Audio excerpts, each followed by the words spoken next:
Now we review the 2024 film Abigail. Didn't we already do this one? Called it Amelia? So it's Abigail, right? We checked? It is Abigail! Yay! Alrighty, ladies and gentlemen, you would have seen this review some days ago had it not been for the fact that I got the movie's name wrong, and I am sorry for that. Mostly sorry to myself, but let's face it, who's really going to watch this? Anyway, Abigail is the story of a group of not-so-nice people who are kidnapping a rich dude's daughter in order to ransom her back. And,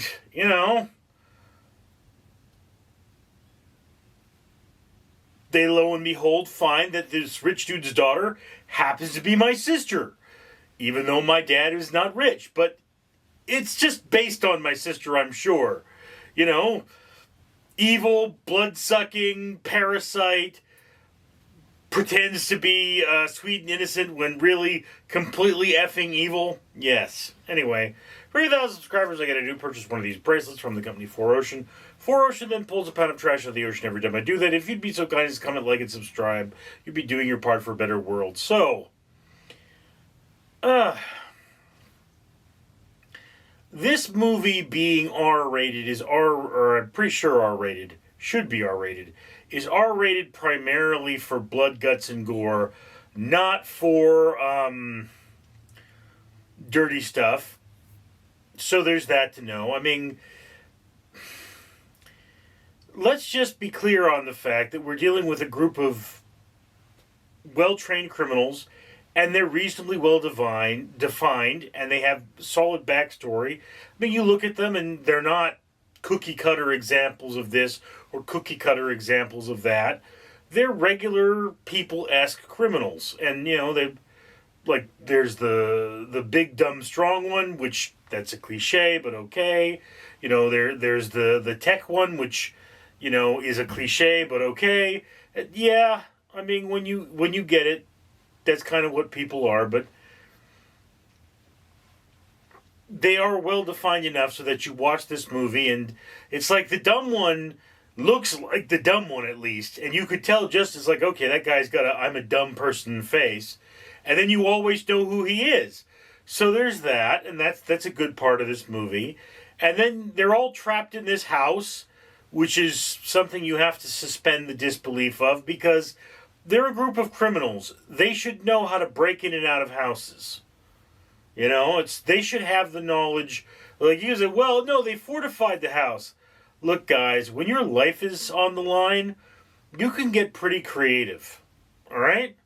Like, if I were stuck in this house, I could find a way. You could put bars on every window and lock every door from the outside. I could find a way out.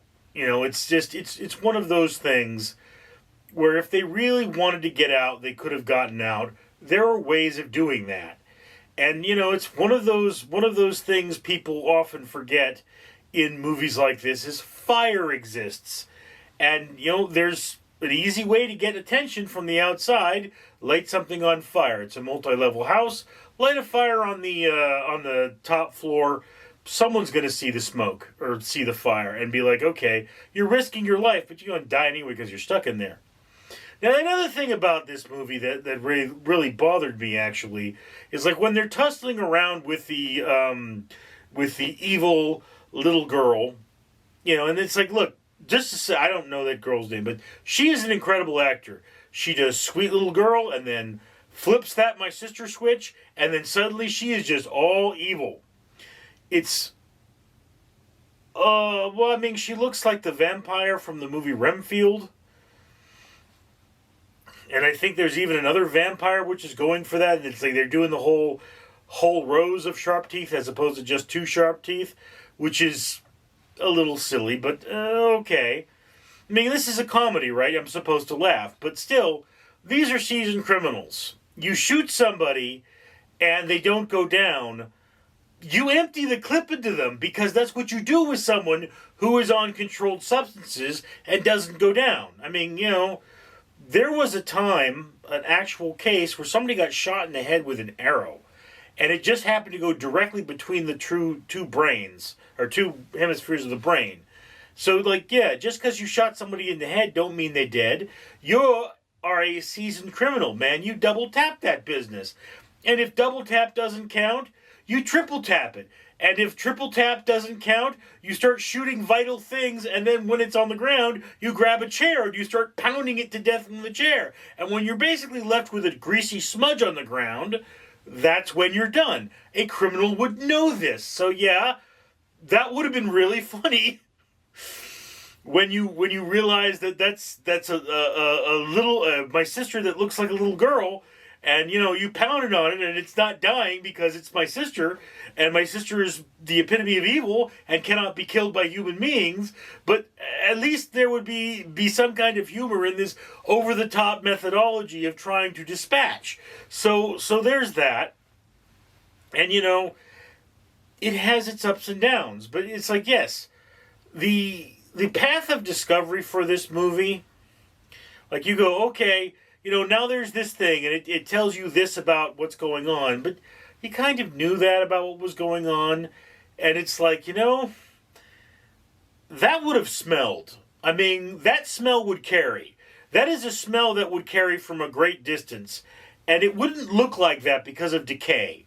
You'll know what I mean when you see the movie, if you see the movie, but it's like, look, okay, I have taken human biology, I have seen documentaries, I know what dead bodies look like, right? I know what dead bodies that have been exposed to moisture look like.